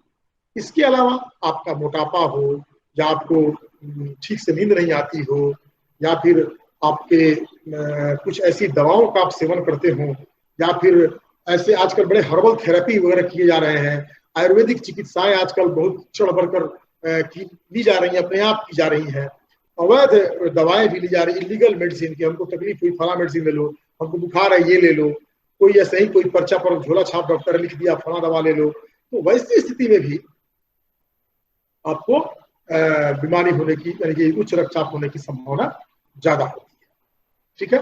अब ये तो हो गया, आपको 2 कैटेगरी में डिवाइड कर दिए गए। सवाल यह है कि हम कैसे जानेंगे कि हमको ब्लड प्रेशर की बीमारी हो गई है या शिकायत है, ठीक है। तो आपको ऐसे जनरली कह दें कि भाई ब्लड प्रेशर तो शुरुआती दौर में कोई लक्षण नहीं दिखाता है, इसीलिए इसको साइलेंट किलर भी कहा गया है, साइलेंट किलर, समझ रहे हैं आप लोग। यानी कि ये दबे पांव आता है और धीरे धीरे आकर घर बना लेता है, और आमतौर पर कुछ लोगों में नाक से खून बहना, चक्कर आना, सिर दर्द, सीने में दर्द, भारीपन, सांस लेने में समस्या हो सकती है, आंखें भी आपकी कमजोर हो सकती हैं, आप अपने आप को थका हुआ, या दिलों का ज्यादा धड़कना, धड़कनों का अनियमित होना, बेवजह पसीना आना, ये सब चीजें आपको हो सकती हैं। तो ये सब सारी चीजें जो अगर हुए तो प्राइमरी कैटेगरी का वो ब्लड प्रेशर माना जाएगा उसको।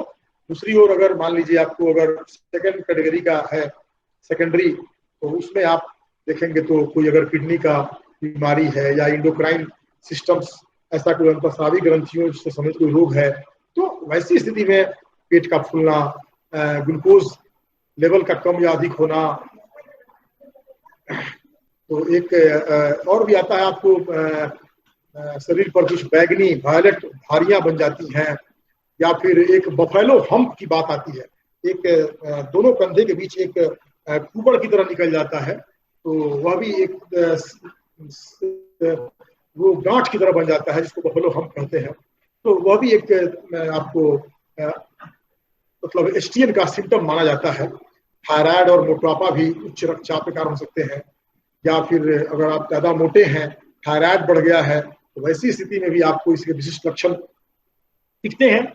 और सच पूछिए तो हाई ब्लड प्रेशर संबंधी इमरजेंसी तब मानी जाती है जब गंभीर रूप से ऊंचे रक्तचाप के परिणाम स्वरूप एक या अधिक अंगों में डायरेक्ट कुछ ऐसा हो जाए, यानी कि कोई मस्तिष्क में अचानक से आपको इन्फ्लेमेशन, सूजन हो जाए, या फिर कोई पैरालिटिकल अटैक हो जाए, तो वैसी स्थिति में आपको उच्च रक्तचाप की स्थिति मानी जाती है। ठीक है। अब ऐसा नहीं है कि किसी को सिर दर्द है तो आप मानेंगे कि उसको उच्च ब्लड प्रेशर की शिकायत है। हो सकता है कि आप बीपी चेक करें, नॉर्मल पाया जा सकता है, कोई और भी रीजन हो सकता है उसके, ये सब चीजें हो सकती हैं। ठीक है। अब हम इसके कारण पर आते हैं।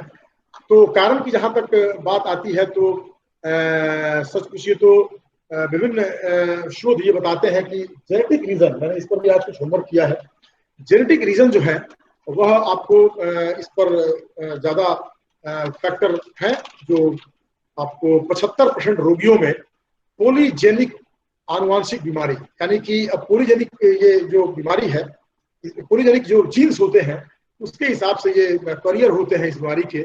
और सामान्य रक्तचाप के पारिवारिक इतिहास वाले रोगियों में ट्रांस एमिनल इलेक्ट्रोलाइट, ये इलेक्ट्रोलाइट सोडियम, पोटासियम, कैल्शियम, इसका जो इम्बैलेंस, असंतुलन होता है, इसके द्वारा भी हमारे जो रक्त में सीरम होते हैं उसमें एक हार्मोन जैसा पदार्थ होता है जो Na+Ka+ एक्टरोज, ये इसकी गतिविधि को रोकता है, यानी कि सोडियम पोटेशियम के फंक्शनिंग को रोकता है, उसकी पंपिंग को रोकता है। तो उससे जो हमारा जो कोशिकाएं हैं उसमें इसका सोल्यूशन बढ़ता है, जिससे धमनी की दीवारों में संकुचन बढ़ती है, उसकी मोटाई बढ़ती है, और तब ये घनत्व बढ़ने से, डेंसिटी बढ़ने से, उसकी मोटाई बढ़ने से जो रक्त संवहन की प्रक्रिया होती है उसकी प्रतिक्रियाशीलता बढ़ जाती है, यानी कि बहुत तेजी से वो काम करने लगता है। तो ऐसी स्थिति में फिर आपको ये आनुवंशिक कारण इसको माना जाता है, ऐसा माना गया है। और फिर ये भी देखा गया है कि उच्च रक्तचाप वाले भाई या माँ, बहन, माता पिता के जो जीन होते हैं वो करियर होते हैं इन चीजों के। तो ऐसा माना गया है कि 30% तक जो रक्तचाप है वो आपको आनुवंशिकता का परिणाम है। दूसरा आपको है कि आप क्या खाते पीते हैं। तो खाने पीने की बात यह है कि जनरली हम लोगों को आमतौर पर देखा जाए तो अभी आहार विहार में जंक फूड ज्यादा लेते हैं आज के दौर में लोग, तो मोटापा बढ़ता है। फिर उनका जो हृदय का जो सिस्टोलिक डायस्टोलिक यानी पंपिंग है, हार्ट की पंपिंग है, उस पर सीधे असर आता है जंक फूड से। आप जो राह चलते हैं चाट पकौड़े गोलगप्पे वगैरह खाते हैं, जो स्ट्रीट फूड्स खाते हैं, या ज्यादा नमक का सेवन करते हैं, उनमें ये संभावना ज्यादा होती है। इसीलिए WHO भी कहा है कि प्रति व्यक्ति नमक का सेवन पर डे 5 ग्राम से कम ही किया जाए तो बेहतर है, क्योंकि आपके आहार विहार, यानी कि आपके उठने बैठने सोने या खाने पीने की जो स्थिति है उसके कारण 20% तक आपको हाई ब्लड प्रेशर होने की संभावना होती है। ठीक है। अब तीसरा कारण इसका है आपको मनोसामाजिक प्रभाव, यानी कि तनाव। तो इसमें है कि इसमें भी रिसर्चेस किए गए हैं। जैसे मान लीजिए आपको तनावपूर्ण जीवन जी रहे हैं और प्रारंभ में ही आपके किसी प्रिय की मृत्यु हो गई है, या फिर आपकी माँ गुजर गई, या आपके पापा गुजर गए, या कोई बच्चे की मृत्यु हो गई, कोई दुर्घटना हो गई परिवार में, कोई ऐसे प्रिय सदस्य की मृत्यु हो गई, कोई व्यक्ति लगातार गंभीर बीमारी से ग्रसित है, परिवार बिखर गया है, आर्थिक राजनीतिक झटके हो रहे हैं, मिल रहे हैं, असुरक्षित वातावरण में आप रह रहे हैं, या फिर आपके वर्क प्लस में आपको पैसा कम मिल रहा है, आवश्यकता से अधिक आप मेहनत कर रहे हैं, ये सभी चीजें आप में क्या है, तनाव उत्पन्न करते हैं। और ये तनाव जब लगातार आप में रहते हैं तो ये फिर व्यक्ति में HTN यानी कि हाइपरटेंशन को उत्पन्न करता है। मैंने कहा भी था इससे पहले कि एंजाइटी और tension are the root cause of psychosomatic disorder. तो उच्च रक्तचाप यानी हाई ब्लड प्रेशर भी क्या है, ये इसी तरह की एक बीमारी है। ठीक है। दूसरा आप देखेंगे कि अगर आपको पहले से ही कोई बीमारी है, यानी किडनी संबंधी कोई बीमारी है, या आपको डायबिटीज है, या फिर आप अपने भोजन में पोटेशियम या फिर खास तरह कुछ विटामिन हैं उसको आप नहीं ले रहे हैं, या फिर अल्कोहल का आप सेवन ज्यादा कर रहे हैं, तो इन सब चीजों से भी आपका हाई ब्लड प्रेशर होने की संभावना ज्यादा रहती है। ये तो हो गया आपको आपसे बाहर की चीजें। आपके अंदर आपकी भावनाएं कैसी हैं। बहुत लोग निगेटिविटी में ही जीते हैं, हमेशा हर चीजों में नकारात्मकता ढूंढते हैं, तो वो लोग प्राय तनाव में रहते हैं। तो वैसी स्थिति में भी आप HTN का शिकार हो सकते हैं। ये तो इसके कारणों की चर्चा थी, समझ रहे हैं आप। थोड़ा हाँ ना बोलेंगे तो मुझे अभी अच्छा लगेगा। जी सर, जी सर, समझ। यस सर, ठीक है। यस सर, समझ में आ गया। आप भी लगी हुई हैं आपकी तबीयत तो ठीक नहीं है रेखा मैम, आप तो सुबह हॉस्पिटलाइज थी, आपको कम से कम अपने को संभालिए, क्योंकि आपका कुनबा बहुत बड़ा है, आप इतने बच्चों को संभालती हैं। ठीक है, गाहे बगाए हम लोग भी हैं, लेकिन आप तो एकदम डायरेक्ट जुड़ रहती है बच्चों से। चलिए, जरा सारे बच्चे एक बार मिलकर इनके स्वास्थ्य, सुरक्षित स्वास्थ्य के लिए भाई एक बार गेट वेल सुन कह दीजिए इनको, आप प्लीज, मैं भी सुन लूं। आप सभी को मिलकर शुभकामना दीजिए रेखा मैम को, जल्दी से ठीक हो जाए, ये इनकी तबीयत ठीक नहीं है। मैम आप रेस्ट कीजिए और जल्दी से ठीक हो जाइए। जल्दी से ठीक। Thank you so much, thank you so much. सुबह से जब से पता चला मैम बहुत परेशान है हम लोग। कल से ही जानकारी मुझे थी, ये मुझसे बात कल, होती रहती है इनकी, कल तो हुई थी, बताई थी मैम तबीयत नहीं ठीक है मेरी, लेकिन देखिए नहीं पता था कि इतना ज्यादा मैम बीमार पड़ गई। मैंने कहा भी कि आप, अरे बेटा सब ठीक है, ये सब चीजें एक बार चलती रहती है, आप छुट्टी ले सकती हैं। तो अब सवाल है कि ये तो लगी रहती हैं सारे, वही तो जवाबदेहियों को एक ही साथ करने पर लगी रहती हैं। भाई अगर एक हेड के रूप में देखें तो हम तो सौभाग्यशाली हैं कि हमारी कलीग इतनी इफिशिएंट है, लेकिन फिर वही बात है कि ज्यादा तनाव अगर लेंगी है तो परेशानियां बढ़ेंगी ना। हाँ, तो आइए अब इसी पर हम बात करें कि कैसे प्रिवेंशन ऑफ हाइपर रोक सकते हैं। हाँ ठीक है ना, इसको रोक कह सकते हैं हम लोग। तो हम लोग इस पर बात करेंगे अभी कि सच पूछिए तो हाइपरटेंशन के मरीजों की संख्या लगातार तेजी से बढ़ रही है, लेकिन राहत की खबर यह है यदि हम कुछ सावधानियों को अपनाएं तो इस बीमारी की तीव्रता को बढ़ने से रोक सकते हैं और इससे मुक्ति ही पा सकते हैं।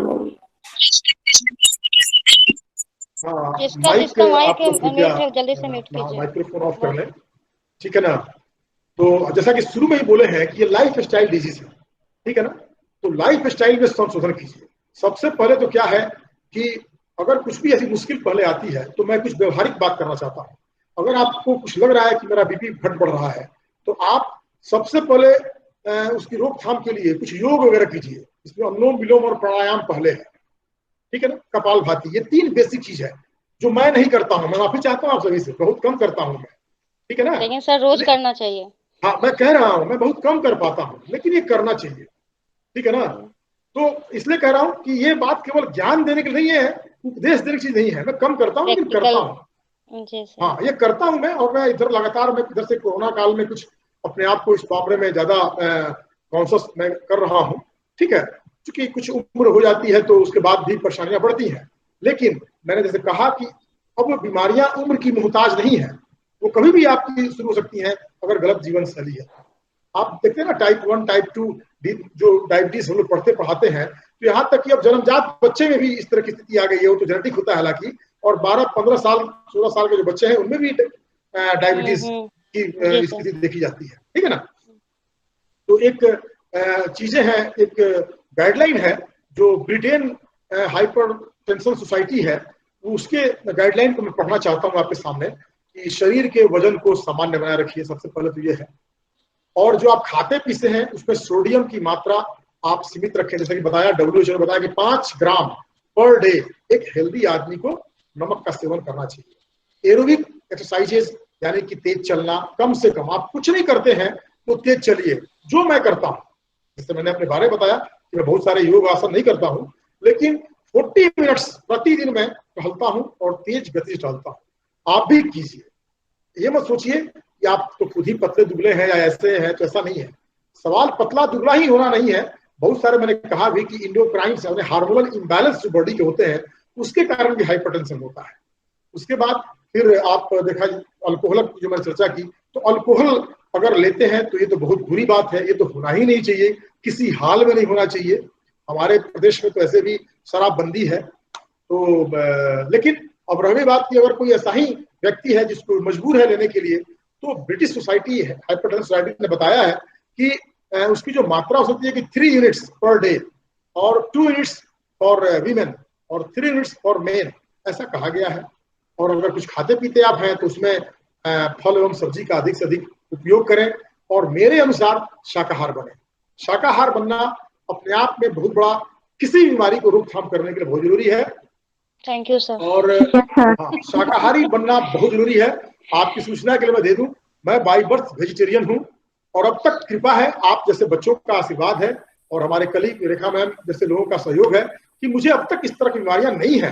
क्यों नहीं है? इसलिए नहीं है कि मैं मतलब एक शाकाहारी होना अपने आप में मैं समझता हूँ कि कई बीमारियों को रोकता है।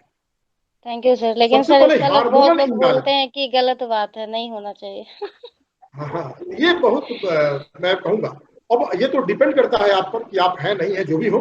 तो लेकिन मेरी एक मुस्लिम महिला थी, मुस्लिम दोस्त रही स्टूडेंट लाइफ में, कॉलेज के दिनों में, वो मेरे मोटिवेशन से शाकाहार हो गई थी और टिल डे आफ्टर मैरिड वो शाकाहारी है। आपको जानकर ताज्जुब। सर हम जन्म से ही शाकाहारी। बढ़िया है। नहीं, ऐसा कुछ नहीं है। ऐसा नहीं है कि हम जो मांसाहारी हैं उनको हम हेय से देखेंगे, नहीं, ये उनकी अपनी बातें हैं। लेकिन शाकाहार होना अपने आप को देखिए, ऐसे ही आप शाकाहार होते हैं तो आप तेल घी मसाला थोड़ा कम होगा ही होगा उसमें, ठीक है। और फाइबर युक्त कुछ भोजन करना, ओट्स वगैरह का सेवन करना, या फिर आपको फल एवं सब्जियों का इस्तेमाल करना। ऐसा माना गया है कि आप अगर 100 ग्राम, सपोज अगर 100 ग्राम खाना खाते हैं मान लीजिए, तो उसका 5वां हिस्सा यानी कि 20% आपका उसमें फल शामिल होना चाहिए और सब्जी शामिल होना चाहिए, ठीक है ना। और इस बात के अलावा मैं एक और बात कहना चाहूंगा कि टेंशन मैनेजमेंट, ठीक है ना, ये सबसे महत्वपूर्ण है। जैसे अभी मैं कह रहा था आपके जो रेखा मैम है, हमारी जो रेखा मैम है, कि टेंशन मत लीजिए, आप फला काम छोड़ दीजिए, आज छुट्टी ले लीजिए। लेकिन वो जब आप नहीं समझती है तो छुट्टी नहीं लेकर आपका क्लास भी अरेंज करवा रही है, आपकी सारी चीजों को देख रही है।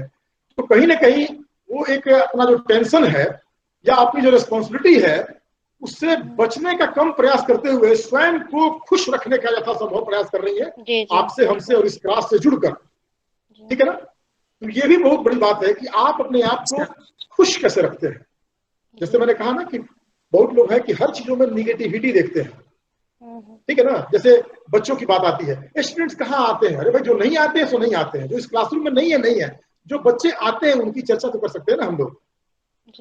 तो एक पॉजिटिविटी देखेंगे ना कि आज मेरे क्लास में कितने बच्चे हैं, करीब 10, 12, 15 बच्चे जरूर हैं। मैम कितने बच्चे हैं क्लास में आज? सर हाँ 12 बच्चे हैं, ठीक है ना। तो इस तरह की स्थिति है तो आदमी तनाव से, अब हम हेड और डिपार्टमेंट है तो हम हेड है, हमारे कुछ बच्चे मान लीजिए आज नहीं है, किसी को मुश्किल है।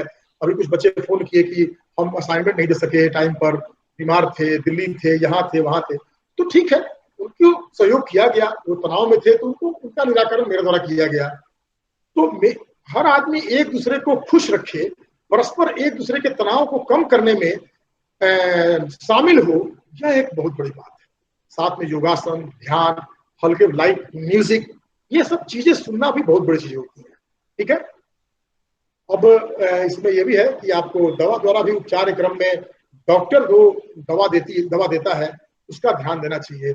अपने ही नहीं कि जो कुछ भी अगर मान लीजिए तनाव हो गया या आप हाइपरटेंशन का शिकार हो गए तो तुरंत कोई भी दवा लेना शुरू कर दिए, तो ऐसा कुछ नहीं होना चाहिए, ठीक है। जो प्रिस्क्राइब्ड मेडिसिन हो वही लेना चाहिए किसी हाल में, ठीक है।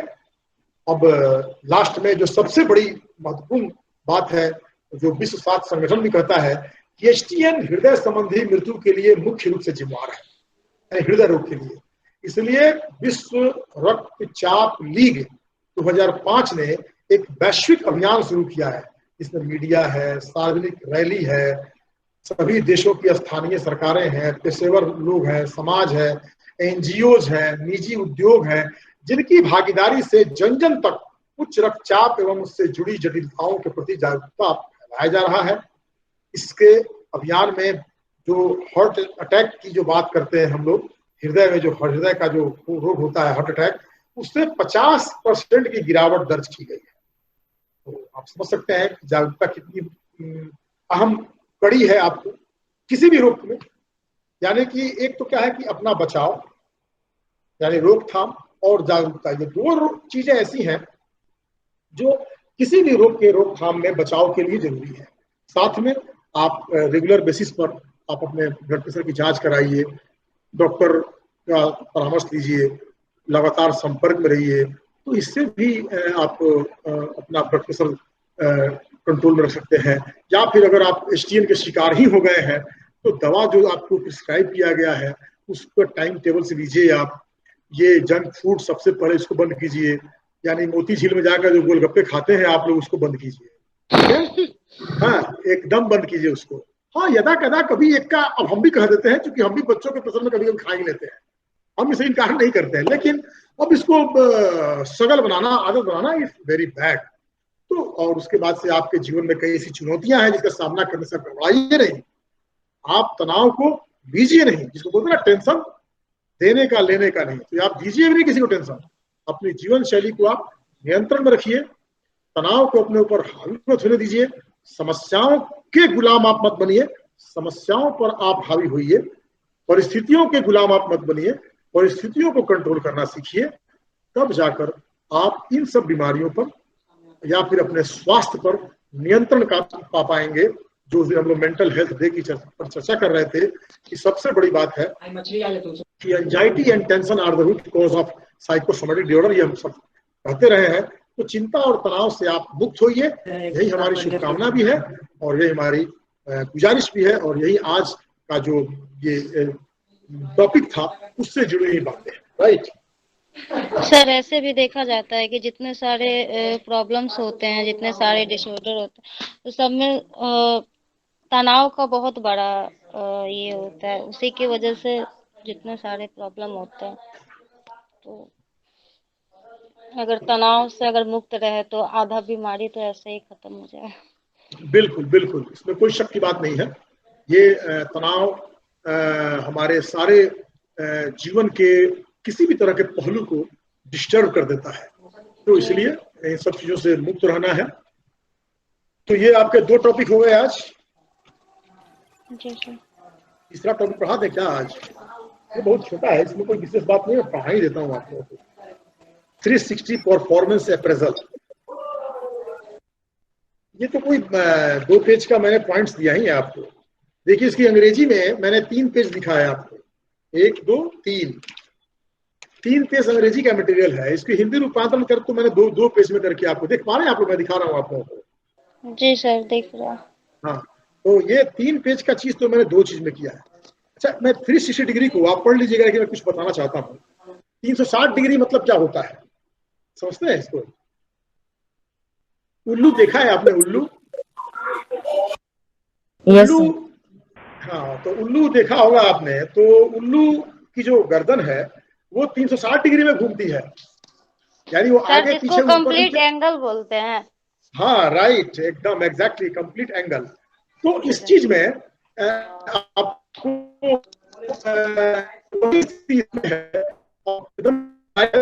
से आपको हम चले आ रहे हैं ह्यूमन रिसोर्स मैनेजमेंट में, ठीक है ना? तो इसलिए मेरा ये कहना है कि मेरी बेटी बगल में बैठकर सुन रही है कि मैं कैसे इस पर चर्चा कर रहा हूँ, ठीक है? तो तुम उल्लू की तरह मत झांको उसको, ठीक है ना? बच्चे को पढ़ा रहा हूँ मैं, हाँ ठीक है ना? तो इसमें क्या होता है कि वर्क प्लेस में आप किसी भी दुनिया के किसी कोने में जब जाएंगे, कोई भी कंपनी या कोई भी ऑर्गेनाइजेशन उसी व्यक्ति को चाहता है लेना जो मोस्ट इफिशियंट हो। एक दूसरा वो चाहता है कि ऑलराउंडर हो। समझिए हम क्या कहना चाह रहे हैं, मोस्ट इफिशियंट एंड ऑलराउंडर, यानी सब कुछ जानता हो। अब आप कहेंगे सर ये पॉसिबल है क्या कि सब कुछ जाना जाए? बिल्कुल पॉसिबल नहीं है, लेकिन जो जितने डाइवर्सिफाइड यानी बहुमुखी प्रतिभा के धनी होते हैं उनकी पूछ तो उतनी होती है कि नहीं होती है, ठीक है? तो 360 परफॉर्मेंस अप्रेजल भी यही कहता है कि अगर कोई कंपनी या ऑर्गेनाइजेशन में आप जाते हैं तो वहां पर एक परफॉर्मेंस अप्रेजल फॉर्म दिया जाता है आपको, या आप वहां जा रहे हैं तब, या फिर आप वहां ऑलरेडी काम कर रहे हैं तो वैसी स्थिति में आपका बॉस, आपका कलीग, आप जिससे इंटरेक्शन कर रहे हैं यानी कि आपका जो ग्राहक है, आपका टीममेट्स, आप स्वयं, वहां के अन्य कर्मचारी, ये सारे लोग मिलकर अगर एक डायग्राम बनाएंगे तो सूचना संग्रह फॉर्म बीच में आता है जो मैंने बनाया भी है। उसके ऊपर बॉस, उसके नीचे कर्मचारी, उससे जुड़ा आपका टीममेट सहयोगी और फिर आप स्वयं। आप इस सभी को मिलकर अलग अलग अपना एक डिटेल्स देते हैं किसी एक व्यक्ति के बारे में। यानी कि अगर मैं आपका टीचर हूं तो आप सभी बच्चे मेरे बारे में मेरे एक अप्रेजल फॉर्म, मूल्यांकन प्रपत्र जो कहते हैं, तो परफॉर्मेंस अप्रेजल यानी कि मूल्यांकन प्रपत्र कहते हैं आपको कि हमने क्या पढ़ाया, आपको कैसे पढ़ा रहा हूं आपको, क्या पढ़ाने का मेरा स्टाइल है, स्टाइल ऑफ वर्किंग क्या है, मैं कितना स्ट्रेस लेता हूँ बच्चों को समझाने में, मैं बातों को आप पूछते हैं तो बताता हूँ कि नहीं बताता हूँ, मैं अपनी ही तो बात कर रहा हूँ। तो इस तरह का, या फिर मैं इंटरेक्शन करता हूँ आपसे तो आपकी बातों को सुनता हूँ तब बोलता हूँ, या आपकी बातों को तो चुप रहो तुम क्या समझते हो, या फिर अच्छा बताओ तुम्हें क्या प्रॉब्लम है, कहाँ नहीं समझे हो। ये सब सारी बातें उस इम्प्लाई पर डिपेंड करती है जिसका आप असेसमेंट करते हैं। इसी को बोलते हैं आपको 360 इंफॉर्मेशन, 360 डिग्री अप्रेजल।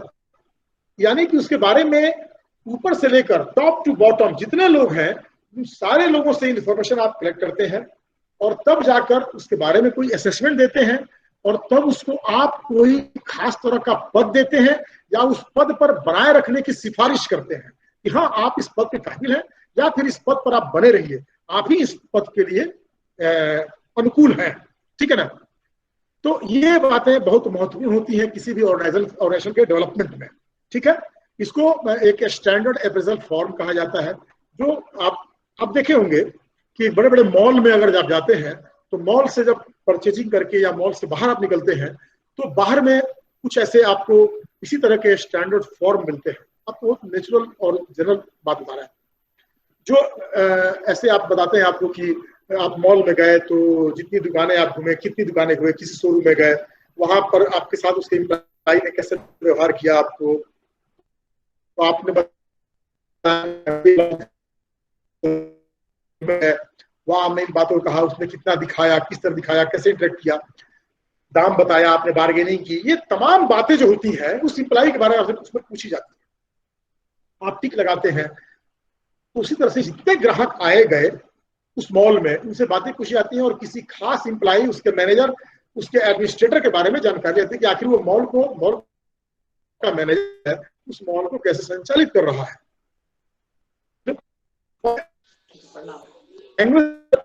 तो मैंने आपको दे दिया, अब इसमें आता है कि जो आप मिल रही है, आप उसका उद्देश्य क्या है। उद्देश्य वही है कि आप अपने ऑर्गेनाइजेशन के प्रोडक्टिविटी को बढ़ाना चाहते हैं। जैसे हेड में ये बातें हो सकती हैं, और मैं उसको जैसे छूट गया, मैं हमेशा पढ़ाने के बाद रेखा मैम से बात करता हूँ कि मैम ठीक रहा, तो मैम मुझे बाकायदा कहती है कि मैम सर आपने इस टॉपिक को बड़े अच्छे से पढ़ाया था, इस पर थोड़ा और बेहतर हो सकता था। अच्छी बात है, हम और आप एक दूसरे को बेहतर अप्रिशिएट कर सकते हैं ना। बाहर का भी तो नहीं आएगा सर आपने इन चीजों को कहाँ से लिया था, या फिर इस तरह की बातें आती हैं। तो इंफॉर्मेशन गैदरिंग का एक ये इंस्ट्रूमेंट है जिसमें एक किसी खास व्यक्ति के बारे में ऑर्गेनाइजेशन में उसको लेने के समय या फिर ऑर्गेनाइजेशन में लेने के बाद, जो एक तीसरा पॉइंट है तो नेचुरली मान लीजिए कोई किसी को टीम लीडर बनाना है, तो किसको टीम लीडर बनाएंगे भाई हम, तो किसी खास व्यक्ति को बनाएंगे, तो फिर उसको बनाने से पहले उसके बारे में जानकारी कर ली जाती है।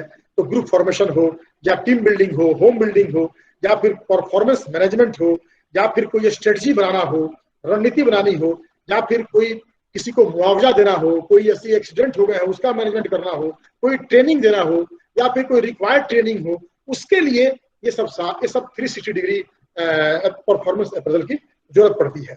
इसके द्वारा आप देखेंगे तो इसमें मैंने 4 बातों की और चर्चा की है कि 360 जो परफॉर्मेंस अप्रेजल है उसमें सूचनाएं प्राप्त की जाती हैं, उनकी 4 कैटेगरियां हो सकती हैं। पहले में वो व्यक्ति अपने आप को डेवलप कितना किया है, या ऑर्गेनाइजेशन के किस किस पार्ट को डेवलप किया है, ठीक है ना, ए ग्रेड में, यानी कि डेवलपमेंट एरिया देखा जाता है। फिर उस व्यक्ति की क्या कमजोरी है और क्या स्ट्रेंथ है, यानी कि उसका स्ट्रेंथ या उसके कंटेंट्स, यानी कि उसके अंदर कौन कौन सी विशेषताएं हैं जिसके आधार पर व्यक्तित्व अपने आप को सामने प्रस्तुत कर रहा है। तीसरा, आप ये देखेंगे कि उसमें क्या कमियां हैं, कौन सी ऐसी डिस्क्रिपेंसीज हैं, कौन कौन कमियां हैं जिसका आप बिहेवियरल स्टडीज करते हैं। और चौथा, आप देखेंगे उसमें कौन सा ऐसे हिडन पावर है कि उन कमियों के बावजूद वह शक्ति, वह क्षमता सबसे आगे उभर कर सामने आ रही है। ठीक है। तो इस तरह से 360 डिग्री जो एक सिस्टम है, एक आज सबसे मोस्ट पॉपुलर इंस्ट्रूमेंट है, अप्रेजल फॉर्म है, जो कि आप देखेंगे बड़ी बड़ी मल्टीनेशनल कंपनीज आज अपना रही है। आप जैसे रेकिट बैंकाइजर हो सकती है, जॉनसन एंड जॉनसन है, या फिर आपको हमारे देश की कंपनी मैरिको, गोदरेज, ये सब सारी कंपनीज हैं जो कि इसका इस्तेमाल कर रहे हैं। L&T, लार्सन एंड टुब्रो है, ये सब इस्तेमाल कर रहे हैं। और तमाम चुनौतियों का जो ऑर्गेनाइजेशन झेलता है, चाहे वो स्ट्राइक हो, प्रोडक्शन से जुड़ा हुआ हो, सैलरी जुड़ा हुआ हो, वेज से जुड़ा हुआ हो, इंसेंटिव हो, कोई एक्सीडेंट हो, कोई हजार्ड्स हो, तो इस तरह के इंडस्ट्रियल जो फेनोमेनाज हैं उसमें इसका इस्तेमाल किया जाता है। ठीक है, बोलिए। जी सर। Yes sir. मैं समझता हूँ कि एक जो ऑल अराउंड परफॉर्मेंस की जब जानकारी ली जाती है तो उसके लिए 360 डिग्री परफॉर्मेंस अप्रेजल की जरूरत पड़ती है। ठीक है, जी सर। इससे संबंधित कोई अगर सवाल हो तो पूछ सकते हैं आप, या फिर आप और भी कोई अगर इश्यूज हैं तो आप मैम से आप शेयर कीजिए, मैं फिर उस पर होमवर्क करूंगा, फिर मैं उसका क्लास लूंगा आपको। एक तरह से देखा जाए तो 1.5 घंटे क्लास हुआ आप लोगों का आज। आप एग्जैक्टली जी सर, हाँ लेकिन सर, टाइम थैंक पता यू ही सो नहीं मच चला। Sir. Thank you so much. बच्चे जो जितने हैं, हाँ जितने बच्चे हैं सबने बहुत अच्छी तरह पढ़ाई भी कर ली, और आपने जिस हिसाब से हेल्थ साइकोलॉजी से स्विच करके आप हमारे HRM की तरफ गए, मेरे बच्चे जितने थे वो काफी अच्छी तरह समझ गए होंगे। और यही 3 क्वेश्चन इनके टेस्ट के लिए था। तो अगर सर का जो है अगर परमिशन होगा तो इसको हम चैनल पे डाल देंगे ताकि बच्चे दोबारा इसको सुन सके, और जो बच्चे एब्सेंट है वो भी ध्यान दे सके। ठीक है, thank you so much sir. और जितने स्टूडेंट जुड़े हैं, और जैसा कि लोगों का फीडबैक आ रहा है वो बता रहे हैं कि समय का पता ही नहीं चला, कैसे सर की क्लास गुजर जाती है। और चलिए, थैंक्स ऑल ऑफ यू। आप बच्चों से हम हैं। मैंने कई बार कहा है कि एक शिक्षक का अस्तित्व छात्रों से होता है, और छात्र अगर शिक्षक के साथ है तो फिर शिक्षक भी अपने आप में शिक्षक है। मैंने खुद भी ये 360 अप्रेजल फॉर्म की जो चर्चा की है, मैंने खुद पर कहा है कि अगर मान लीजिए 100 मार्क्स देने हो तो ऐसा नहीं है कि 100 मार्क्स केवल आपका ही टेस्ट होता है, हमारा भी होता है। जैसे अभी हम लोग का प्रमोशन हो रहा है तो हमने क्या किया 5 सालों में, उस प्रमोशन में एक परफॉर्मेंस अप्रेजल फॉर्म होता है, उसमें भी जिसमें हमने क्या किया अपने इस 5 साल में, उसमें सारे अप्रेजल में देने पड़ते हैं कि मैंने कितने बुक्स पब्लिश किए, मैंने कितने आर्टिकल पब्लिश किए, मेरे अंडर में कितनी PhD हुई, मैंने कितने बच्चों को किस तरह से पढ़ाया, बच्चे किस रूप में रीड करते हैं, ये तमाम चीजें इसमें दी जाती हैं। तो यही है 360 performance appraisal, all around performance है। ओके, ठीक है ma'am, thank you very much for organising this class. Okay, thank you so much sir. और जो स्टूडेंट के क्वेश्चन होंगे वो चैट बॉक्स में भी डाल सकते हैं, पर्सनली व्हाट्सएप कर सकते हैं, सबसे पूछ सकते हैं। HIV और हाई ब्लड प्रेशर के बारे में तो हम लोग काफी चीजें पढ़ चुके हैं। अब इसको आराम से आप लोग लिख लीजिएगा। आपका असाइनमेंट का क्वेश्चन भी था, टेस्ट का भी क्वेश्चन था, और जो भी प्रॉब्लम होगी आप पर्सनल व्हाट्सएप कर लीजिएगा। सर पर भी तैयार रहेंगे आप लोगों की क्लास लेने के लिए। बिल्कुल बिल्कुल। और भी कोई टॉपिक हो तो फिर बताइएगा, ठीक है, मैं लूंगा। Okay, thank you, thanks all you, thank you sir. Thank you sir. Thank you. चलिए, तो फिर यहाँ फॉर्मली क्लास खत्म करते हैं सर, अगर आपकी परमिशन हो तो। हाँ, श्योर। ठीक है, धन्यवाद, नमस्कार। ठीक है बच्चों, आप लोग सारे लोग जो है लीव कर लीजिए मीटिंग, तब मैं लीव करती हूँ मीटिंग को। Thank you ma'am. Thank you sir. Thank you ma'am. Welcome.